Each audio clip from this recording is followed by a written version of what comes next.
नमस्कार। मैंने अपने पिछले एपिसोड में how parents motivate teenagers for yoga में पेरेंट्स से रिक्वेस्ट की थी कि वो भी योग को अपनाएं, योगासन करें और बच्चों से भी करवाएं, क्योंकि बच्चों का विकास तो 8-10 साल में शुरू हो जाता है। तो आशा करती हूँ कि आप लोगों ने शुरू किया होगा और कर भी रहे होंगे। लेकिन मैंने पिछले एपिसोड में सिर्फ खड़े होके और बैठ के आसन बताए थे। आसन मैंने बोला था कि खड़े होकर, बैठकर, पेट के बल और पीठ के बल किए जाते हैं। तो आज मैं पेट के बल और पीठ के बल किए जाने वाले आसनों को करके बता रही हूँ। सबसे पहले बच्चों के लिए तो है ही, लेकिन बड़े भी इनका अभ्यास मैंने बोला कर सकते हैं, करना चाहिए, क्योंकि शुरुआत में अगर आप भी शुरू कर रहे हैं तो आपको भी इन्हीं आसनों से शुरुआत करनी होगी। अभी मैं बता रही हूँ भुजंग आसन। सांस भरते हुए रेज योर ट्रंक, गर्दन को पीछे की तरफ ले जाएं, बहुत लंबी गहरी सांस भरें और छोड़ें। अब ध्यान आपका जहां पर जा रहा है, बैक में जिस जगह पर प्रेशर पड़ रहा है उसे देखें और आराम से आधा मिनट तक रुकें। शुरुआत में आधा मिनट बहुत है, बाद में 1 से 2 मिनट। ये बच्चों में कॉन्फिडेंस को बढ़ाता है, लंग्स को हेल्दी बनाता है और साथ साथ बैक की मसल्स को मजबूत करता है। फैट को भी कम करेगा, पेट के फैट को कम करेगा ये। और ब्रीद आउट करते हुए हम नीचे आ जाएंगे। इसका 2 से 3 बार अभ्यास कराएं और इस अभ्यास के बाद एक बार फिर से करके दिखा देती हूँ। सांस भरें, अपने टंग को रेज करें और आंखें बंद करके सिर्फ सांस लें, सांस छोड़ें। ऐसा मैंने बोला आधा से 1 मिनट तक। शुरुआत में आधा मिनट बहुत है, फिर धीरे धीरे प्रैक्टिस बढ़ाते हुए आप 1 मिनट तक रुकें और उसके बाद नीचे जाते हुए सांस छोड़ते हुए नीचे जाएं और रिलैक्स हो जाएं। और इसके बाद जो दूसरा आसन करना है ये है धनुरासन। मैं सिर्फ बहुत थोड़े थोड़े आसन करके दिखा रही हूँ कि जो आराम से बच्चे खेल खेल में कर लें। सांस भरेंगे और अपने एंकल को पकड़ के ऊपर खींच लेंगे। अधिकतर लोग क्या करते हैं, यूं खींचते हैं, ये गलत है। आपको एड़ी यहाँ नीचे नहीं, ऊपर हवा में उठानी है। उठाइए, सांस भरिए, लंबी गहरी सांस भरें और छोड़ें। ये पेट के फैट को तो कम करता ही है, आपके साथ ही साथ बैक की मसल्स को मजबूत करता है, लंग्स को बहुत हेल्दी बनाता है, डाइजेशन को इम्प्रूव करता है। और ब्रीथ आउट करते हुए जब नीचे आएंगे फिर से रिलैक्स हो जाएंगे। ये पेट के बल मैंने सिर्फ इसमें 2 आसन बताए। किसी और जब मैं वीडियो बनाऊंगी तो उसमें मैं आपको और आसन सिखाऊंगी। अभी मैं बहुत सरल और जो बच्चे भी कर सकें और आप भी जब शुरुआत करते हैं तो आप भी कर सकें। अब सीधे होके सबसे पहले जो मैं एक आसन सिखा रही हूँ उसमें है, ये है बोट पोस्चर। बोट पोस्चर बड़े तो ऐसे बना लेंगे, लेकिन बच्चे आराम से बना सकते हैं बैलेंस बनाते हुए। ये भी पेट के फैट को कम करता है, साथ ही साथ डाइजेशन इंप्रूव करता है, बॉडी में बैलेंसिंग लेके आता है। बैलेंस बनेगा तभी बच्चे इसमें रुक पाएंगे। शुरुआत ये 15 सेकंड से कर सकते हैं, बाद में धीरे धीरे इसमें भी समय बढ़ा सकते हैं, क्योंकि बेली फैट को कम करने के लिए बहुत अच्छा है। इसके बाद सिर्फ मैं 2 आसन ले रही हूँ, इसमें ज्यादा नहीं ले रही हूँ। सर्वांगासन और मत्स्यासन। ये बच्चों की हाइट के लिए बहुत अच्छा है। टॉन्सिल, थायराइड, उनकी लंबाई के साथ साथ आंखों के लिए, सबके लिए अच्छा है। इसके लिए देखिए हाथ यहाँ पर है, हम पाँव को उठा रहे हैं और हाथ को भी उठा रहे हैं। हाथ यहाँ आ गया और कमर को पकड़ के मैंने पीछे की ओर ऐसे बैंड कर दिया और उसके बाद धीरे धीरे अब ऊपर ले आएंगे पाँव। इस पोस्चर को बच्चे जरूरी नहीं है इतना कर पाए, वो अगर ऐसे भी करते हैं तो उनको आप करने दें, आप सपोर्ट दे दें। और आपके लिए मैं भी बताती हूँ कि आप कैसे कर सकते हैं। यहाँ पर सांस, आंखें बंद रखेंगे, सांस भरें, सांस छोड़ें। और अगर बच्चे ऐसा कर लेते हैं तो ये परफेक्ट पोज है।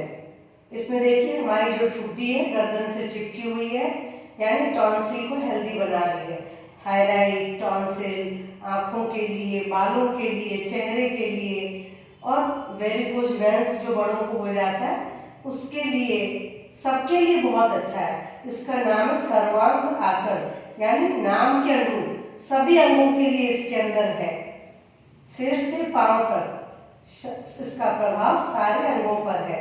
और इसमें भी आधा से 1 मिनट तो जरूर रुके। जब प्रैक्टिस हो जाए तो बेशक 2 मिनट भी रुक सकते हैं।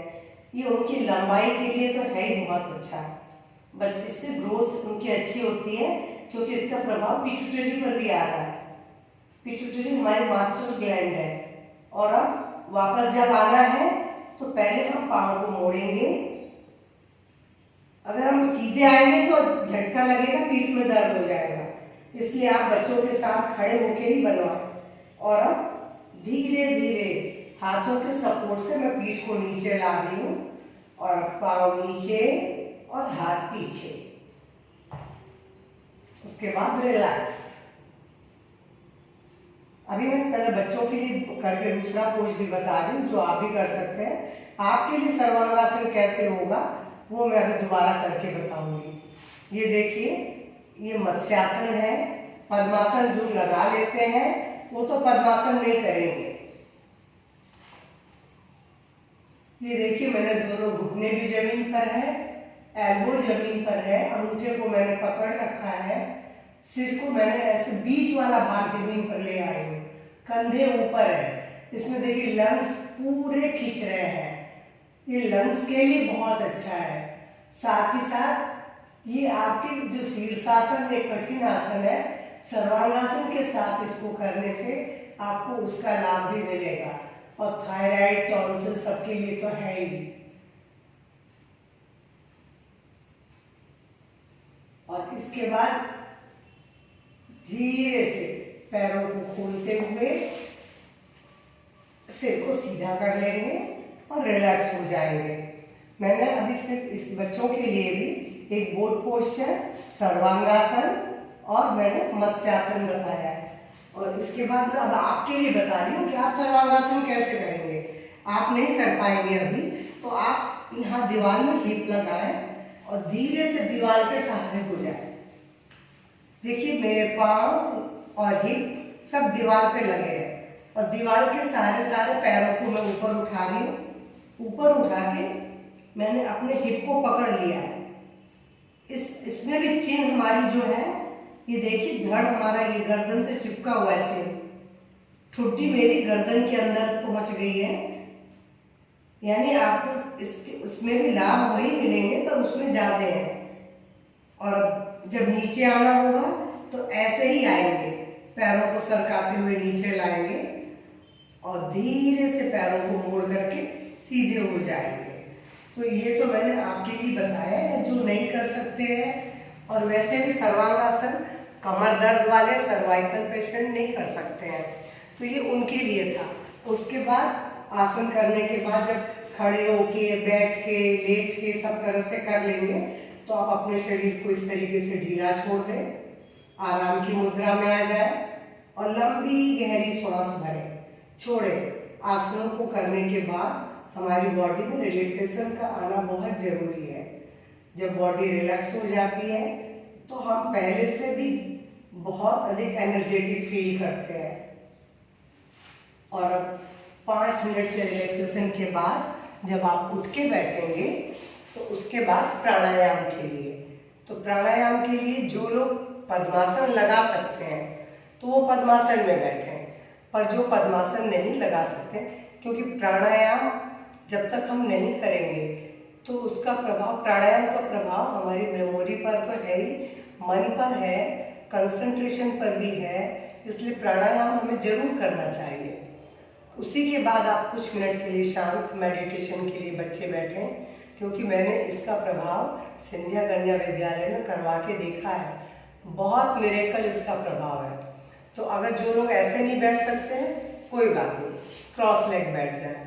और अगर वज्रासन में बैठ सकते हैं तो पद्मासन के बाद वज्रासन दूसरा आसन बहुत अच्छा है जो बैठ सकते हैं। इसमें पीठ बिल्कुल सीधी रहती है, क्योंकि प्राणायाम में क्या है, सिर से लेके कमर तक का भाग सीधा होना जरूरी है।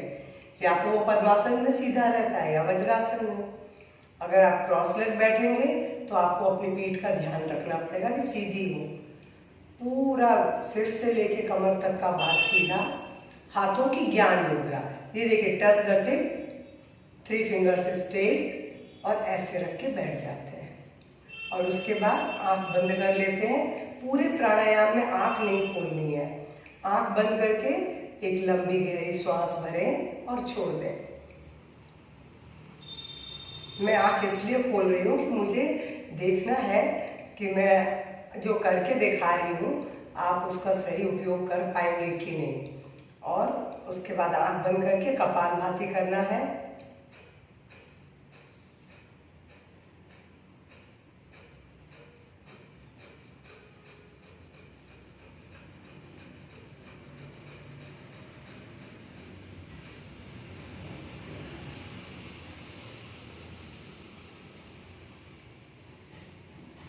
आपने देखा मैंने बहुत स्लो स्टार्ट किया था, बीच में मैंने फास्ट किया, लास्ट में मैंने स्लो करके बंद कर दिया। कपालभाति का इसी तरीके से अभ्यास करें आप 5-7 बार, धीरे धीरे इस तरीके से करके। फिर बीच में जितना फास्ट कर सकते हैं फास्ट करिए, नॉन स्टॉप। और जब आपको लगे कि अब हम और नहीं कर सकते तो आप धीमे करते हुए धीरे धीरे बंद कर दें। ये तो कपालभाति हुआ। कपालभाति मेमोरी को शार्प करती है, क्लींजिंग करती है, लंग्स को क्लीन करती है, और हमारे ये आंतों को एक्टिवेट करती है। बहुत सारे इसके लाभ हैं इसलिए, और इसके फॉरहेड पर शाइनिंग लाती है। तो ये कपालभाति के अभ्यास कम से कम 2 मिनट जरूर करें, बड़े हो या छोटे। अगर अधिक कर सकते हैं तो ये उनके लिए और ज़्यादा बेनिफिशियल होगा। अधिक मतलब शुरुआत 2 मिनट से फिर 5 मिनट तक, बस। उसके बाद मैं बोल रही हूँ कि 2 मिनट भी अगर करते हैं तो उनके लिए पर्याप्त होगा। कपालभाति के बाद नाड़ी शोधन। नाड़ी शोधन के लिए एक हाथ की तो आप ज्ञान मुद्रा बना के रखे हैं, दूसरे की देखिए इस तरीके से, अंगूठा अलग है, लास्ट की 2 उंगलियां सीधी हैं, बीच की देखिए मैंने मोड़ ली है। अंगूठे से राइट नोज को बंद करेंगे और इससे लेफ्ट नोज को। अभी शुरुआत जब करेंगे तो हम राइट नोज से ब्रीद इन,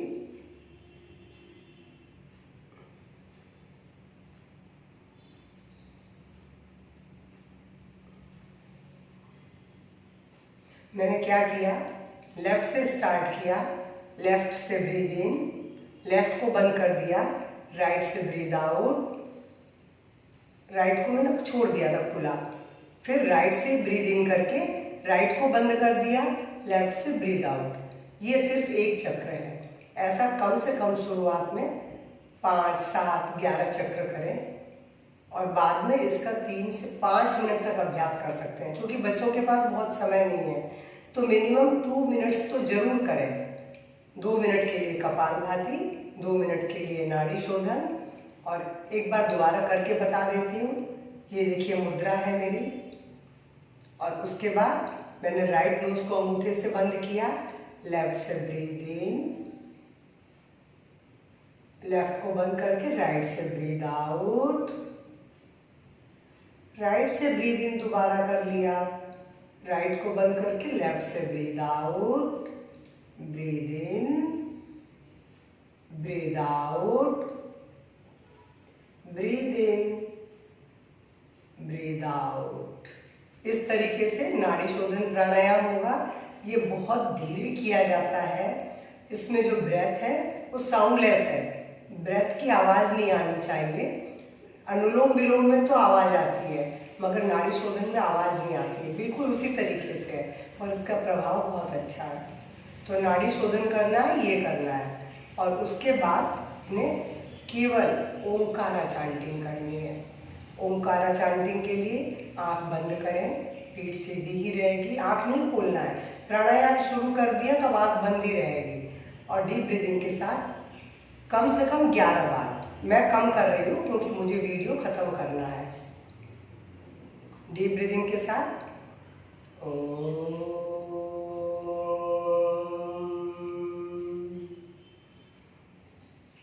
ओम